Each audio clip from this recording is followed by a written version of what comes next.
Terima kasih. Bismillahirrahmanirrahim. Assalamualaikum warahmatullahi wabarakatuh.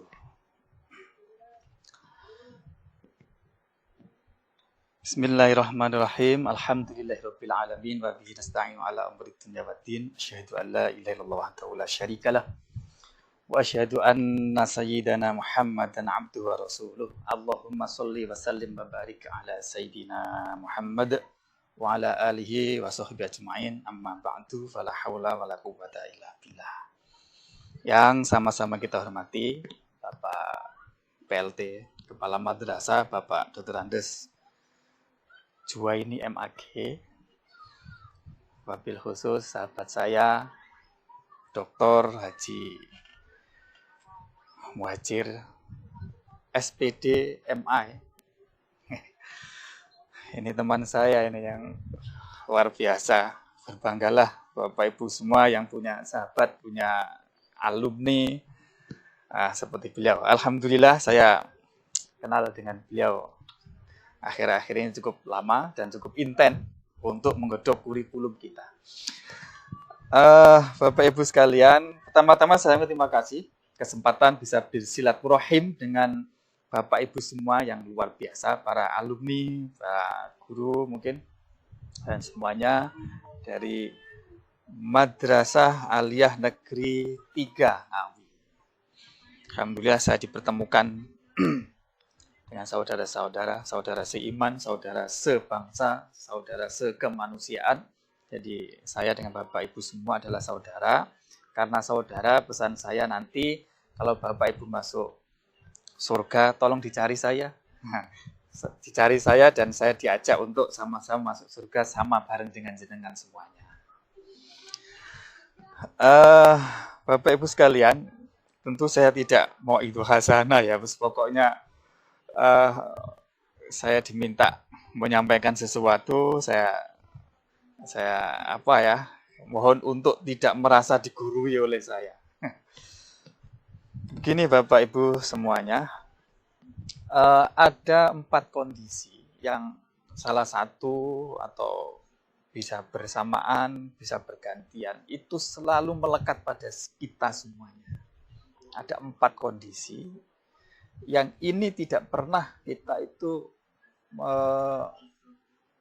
berpisah dari kondisi ini. Dan bagaimana masing-masing kita menyikapinya? Yang pertama adalah kondisi taat. Artinya di suatu masa di mana kita itu ternyata bisa mencocoki dengan aturan syariat, itu namanya taat. Nah, ketika mengalami kondisi seperti itu, kita dalam suasana yang sedang taat, sedang ibadah, sedang bisa mencocokkan diri dengan aturan syariat dalam kondisi itu, maka apa yang harus kita lakukan adalah syuhudul minnah. Artinya kita merasakan bahwa semua itu adalah hanya bisa terjadi karena anugerah dari Allah.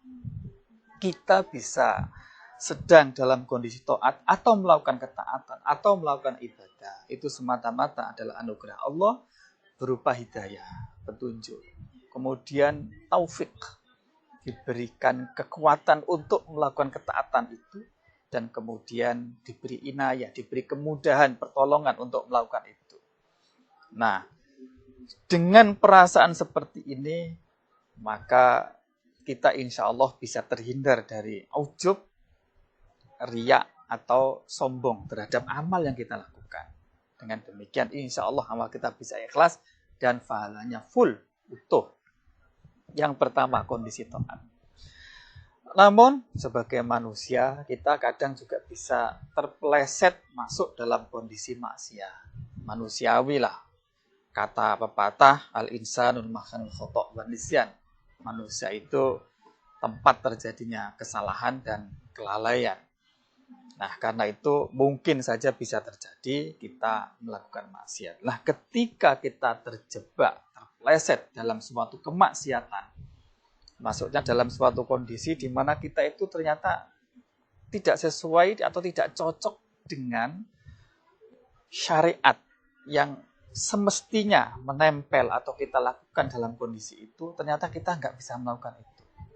berarti kita melakukan maksiat namanya, atau berlawanan, tidak sesuai dengan aturan syariat. Maka apa langkah kita, sikap kita? Yang pertama adalah kita sadar betul bahwa itu adalah maksiat, kesalahan kita sendiri, kelalaian, bahkan mungkin kebodohan kita. Nah, dari kesadaran itu kemudian kita menyesal atas terjadinya itu. Nah, dari menyesal inilah kemudian kita bertekad untuk tidak akan mengulangi lagi. Kemudian kita minta maaf, minta ampun, istighfar kepada Allah Subhanahu wa taala. Inilah yang disebut dengan taubat. Jadi ketika terjadi maksiat kepada kita akui itu kesalahan kita, kemudian kita segera bertaubat kepada Allah Subhanahu wa taala. Kondisi yang kedua. Kondisi yang ketiga, di mana kita itu sedang mendapatkan atau merasakan suatu kenikmatan, yaitu sesuatu kondisi yang itu sesuai dengan keinginan kita, sesuai dengan nafsu kita. Jadi suatu kenikmatan, kesenangan. Maka yang dituntut oleh Allah dari sikap kita dalam kondisi itu adalah al-farah billah. Kita merasa gembira, merasa senang karena Allah. Bahwa itu semata anugerah Allah, kemudian kita senang atas anugerah itu, kemudian konsekuensinya kita susul dengan sikap bersyukur. Bersyukur artinya menggunakan kenikmatan itu sesuai dengan tujuan Allah memberikannya. Atau tasarrufun ni'ami ala ma yuridul mun'im. Menggunakan kenikmatan sesuai dengan tujuan atau maksud. Apa maksud, apa tujuan Allah dalam memberikan itu? Ya untuk ibadah, karena wa ma khalaqtul jinna wal insa illa liya'budun. Tidaklah kan kuciptakan jin dan manusia kecuali pada akhirnya hanya untuk beribadah, perantara semuanya untuk beribadah kepada Allah. Jadi semua kenikmatan pastikan yang kita terima itu digunakan untuk sesuai dengan keinginan Allah, yaitu kebaikan. Nah, kondisi yang keempat, ini yang mungkin terkait dengan kondisi kita, yaitu kondisi musibah, kondisi belai atau kondisi wabah dan sebagainya. Apapun lah kondisi yang itu tidak menyenangkan di hati kita, menyakitkan, menyedihkan mungkin. Nah, kondisi seperti ini kita ketika menimpa kepada kita, apa yang harus kita lakukan? Yang pertama, kita yakin bahwa semua itu tidak pernah lepas dari takdir dan qada Allah, bahkan iradah Allah Subhanahu wa taala. Itu semua terjadi by design. Karena emang takdir yang di sono sudah dituliskan oleh Allah Subhanahu wa taala untuk terjadi. Nah, dengan pemahaman seperti itu, maka kita bisa ridho, bisa menerima dengan lapang hati terhadap kondisi sekalipun itu menyakitkan. Kemudian turunan dari sikap ridho itu adalah sabar. Sabar artinya selalu bertahan, membetah-betahkan diri untuk selalu dalam kondisi sesuai dengan aturan syariat. Nah, itu namanya sabar. Jadi kondisi kita itu selalu disesuaikan dengan aturan syariat. Ketika sakit, apa aturannya? Ya tidak mengeluh kepada manusia, mengeluh hanya kepada Allah. Bahkan kalau bisa, sakitnya itu kita sembunyikan dari manusia, kita hanya mengadu kepada Allah Subhanahu wa taala. Itu menunjukkan bahwa kita sabar. Nah, tingkat yang lebih hebat dari itu adalah ridho tadi itu. Ridho. Merasa menerima, bahkan bukan sekedar itu, merasa senang dengan cobaan atau belai atau musibah itu. Kok bisa merasa senang? Nah, ini yang mungkin kita bahas di sini. Jadi kondisi musibah, kondisi wabah, kondisi seperti ini pun tetap bisa kita itu merasa senang, tetap bisa merasa bahagia. Nah, bagaimana caranya? Yang pertama tadi di awal, kita yakini bahwa itu semua adalah by design, itu adalah takdir dan iradah, memang dikehendaki oleh Allah Subhanahu wa taala. Nah, apapun yang dikehendaki oleh Allah, kita yakin itulah yang terbaik bagi kita. Karena dalam Al-Qur'an disebutkan asa an takrahu syai'an fa huwa khairul lakum. Bisa jadi apa yang menurut Anda semua itu adalah dibenci, menyakitkan, tidak disukai, justru di situ adalah penuh dengan kebaikan-kebaikan. Kita nggak tahu.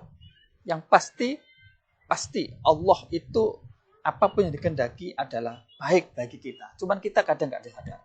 Karena di dalam hikam misalnya, al-khairu ma ikhtarahullah ta'ala. Yang terbaik adalah apa yang dipilihkan oleh Allah terjadi untuk kita. Itulah yang terbaik.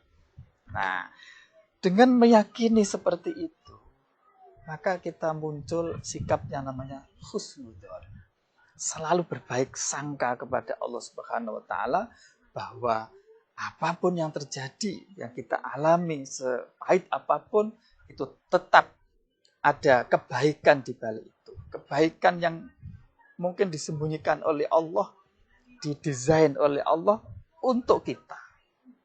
Dan itulah nanti yang akan mengantarkan munculnya sikap ridho, puas, bahkan senang, bahagia terhadap cobaan yang menimpa kepada kita. Karena yang menimpa kepada kita, baik berupa musibah, corona kita misalnya seperti ini, itu kan tadi kita yakini sebagai takdir iradah Allah.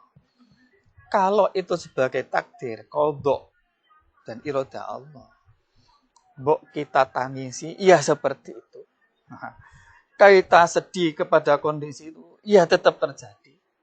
Kita senang bergembira, ya tetap terjadi. Nah, sekarang tinggal pilih, kira-kira sikap apa yang kita pilih. Jadi, kalau qadha dan qadar Allah itu sudah terjadi, mbok kita apapun ya tetap terjadi. Memang catatannya sudah di sana. Karena itulah, sebaiknya kita pilih sikap yang senang saja. Jadi kondisi musibah, wabah pun, ya tetap kita berdamai, tetap senang dengan kondisi, dengan cara tadi itu. Senang bukan berarti senang kepada musibahnya, tidak. Tapi senang kepada apa dibalik maksud Allah dibalik itu. Nah, gitu.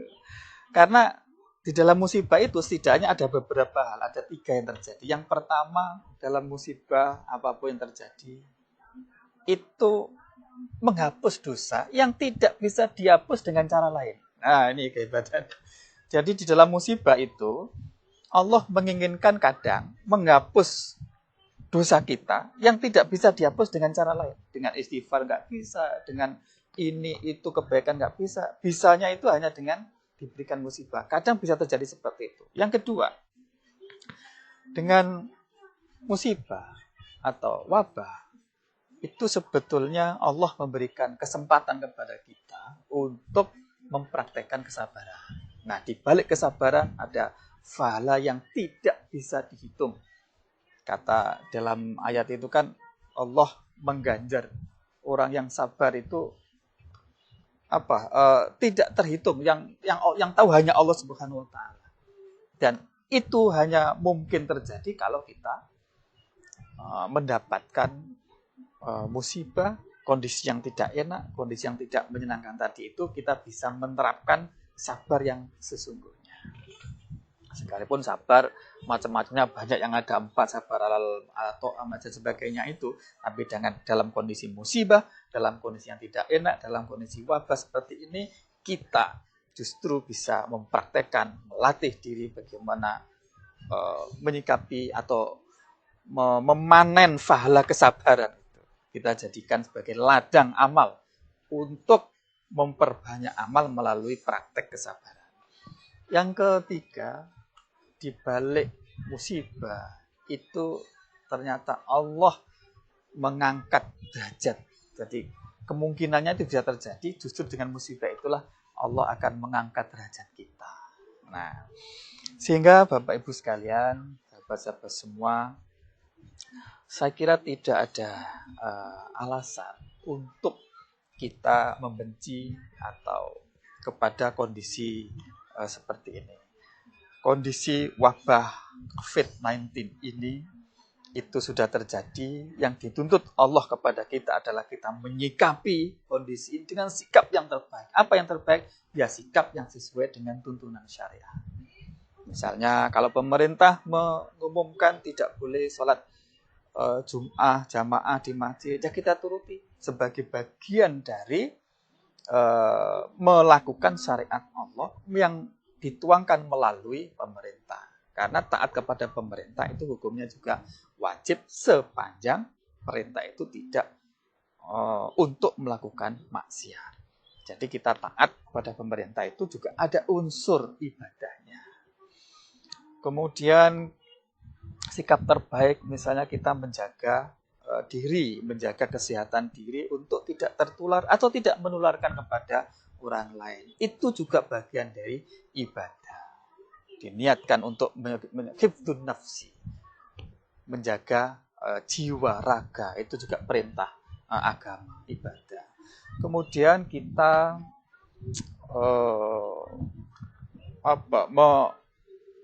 mengeluarkan segala potensi yang ada dalam diri dengan situasi ini. Itu juga termasuk ibadah. Tapi ternyata begini Bapak Ibu sekalian. Kondisi COVID-19 ini itu ternyata memaksa kita semuanya untuk berkreasi. Ini yang terjadi pada guru-guru kita. Jadi guru-guru kita itu luar biasa. Dengan adanya COVID-19 ini itu kreativitasnya itu muncul dalam bentuk kreasi-kreasi yang luar biasa. Coba kalau Bapak Ibu searching di YouTube misalnya, itu betapa sekarang itu bertebaran channel-channel yang dibuat oleh guru, materi-materi pembelajaran melalui channel, dan itu sebelumnya ya tidak menjadi sesuatu yang diperhatikan, tapi sekarang bertebaran. Nah, ini kondisi ini Masya Allah. Jadi di balik kondisi ini betul-betul kita terkoreksi. Apa yang selama ini terjadi, kita lakukan itu betul-betul terkoreksi. Untuk kita bisa melakukan yang terbaik dalam kondisi ini. Nah, yang paling akhir mungkin saya pesan kepada sahabat-sahabat semuanya, saya apresiasi sekali halal bihalal yang digagas ini untuk menjalin persahabatan, menjalin persaudaraan antara guru dengan alumni dan sebagainya. Kenapa ini penting? Jadi begini, hubungan guru dengan murid itu ternyata tidak selesai di dunia. Nanti itu sampai di akhirat. Nah, di dalam surat At-Tur ayat 21 misalnya, itu disebutkan begini, Bismillahirrahmanirrahim. Walladzina amanu wattaba'athum dzurriyyatuhum biimanin alhaqna bihim dzurriyyatahum wa ma alatnahum min amalihim min syai' kullu mri'in bima kasaba rahim. Walladzina amanu, dan orang-orang yang beriman, wattaba'athum, dan anak cucu mereka yang mengikuti dalam keimanan itu. Jadi orang beriman, kemudian anak cucunya mengikuti keimanan. Al-haqna bihim dzurriyyatahum, nanti kalau akan dipertemukan dalam satu kamar di surga.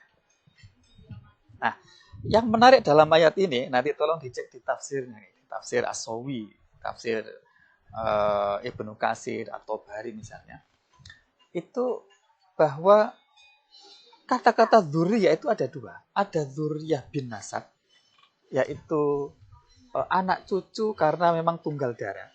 Misalkan anak, bapak, kakek, buyut, cangga, wareng, udeg-deg, sibur ke atas atau ke bawah. Itu anak cucu tunggal darah. Yang kedua, ada dzurriyyah bisabab. Dzurriyyah karena sabab. Apa itu? Adalah hubungan dua orang atau lebih yang diikat dengan mahabbah fillah yang sama-sama menuju kepada Allah. Nah, kalau kita perhatikan ini, itu kan hubungan guru dengan murid. Hubungan dosen dengan mahasiswa, kiai dengan para santrinya. Yaitu hubungan guru dengan murid yang di situ diikat mahabbah fillah yang menimbulkan amal soleh apa? Thalabul ilmi. Ta'lim wa ta'allum, terjadilah proses pembelajaran, itu amal soleh. Yang semuanya itu linai ridhollah, untuk sama-sama mendekati diri kepada Allah. Itu adalah termasuk dzurriyyah di dalam kategori ayat tadi itu.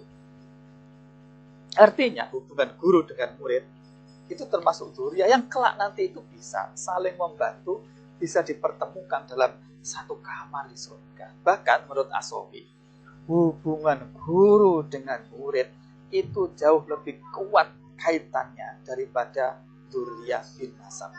Nah, ini tolong dicek nanti di tafsir As-Sawinya. Hubungan guru dengan murid lebih kuat.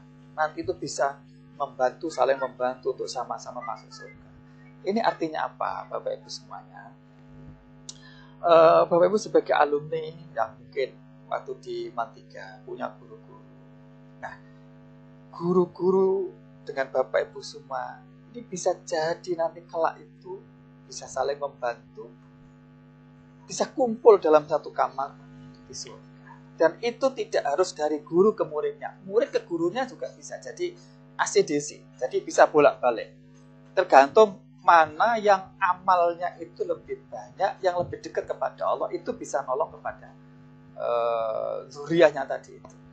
Kalau dilalah misalnya santrinya, muridnya itu lebih dekat kepada Allah, lebih ngalim, lebih dan sebagainya, menurut Allah lebih dekat, itu nanti bisa memanggil guru-gurunya untuk bisa diajak bareng masuk di surga. Nah, hubungan ini loh yang saya pesankan agar selalu terjadi. Tentu hubungan seperti ini mensyaratkan adanya hubungan mahabbah, ada saling mencintai, saling menyayangi di antara keduanya. Nah, bukti, indikasi hubungan itu masih ada ya silaturahim seperti ini. Saling mendoakan, batal maktubah kepada guru-guru dan seterusnya. Siapa tahu semua itu nanti menyebabkan kita bisa dikumpulkan dengan guru-guru kita saling membantu. Karena dalam hadis Nabi, di dalam menafsirkan ayat tadi itu, idza dakhala ahlul jannati al jannata fas'aluhum an abawil akhirih, ketika ahli surga itu masuk surga, kemudian ahli surga tadi itu tengok-tengok, fas'aluhum an abawi wa azwail akhirih, dia mencari-cari mana istri saya, mana anak saya, mana bapak saya, mencari-cari. Kemudian dijawab oleh Allah, fa innahum lam yudriku ma adrakta. Oh, mereka tidak dapat apa yang kamu dapatkan. Kemudian anak ini pun menjawab, ini amil tuli walam ya Allah, dulu saya beramal untuk saya dan untuk mereka ya Allah. Saya menjadi seperti ini karena mereka ya Allah. Kemudian Allah pun memerintahkan fayuk marubil hatiyah, memerintahkan kepada malaikat untuk dipertemukan dalam satu kamar di surga. Nah, itulah hubungan guru dengan murid itu. Semoga Bapak Ibu semuanya, hubungan kita semuanya kepada guru-guru kita, termasuk saya dengan bapak-bapak ini, semoga menyebabkan kita nanti bisa saling membantu untuk bertemu satu kamar di surga.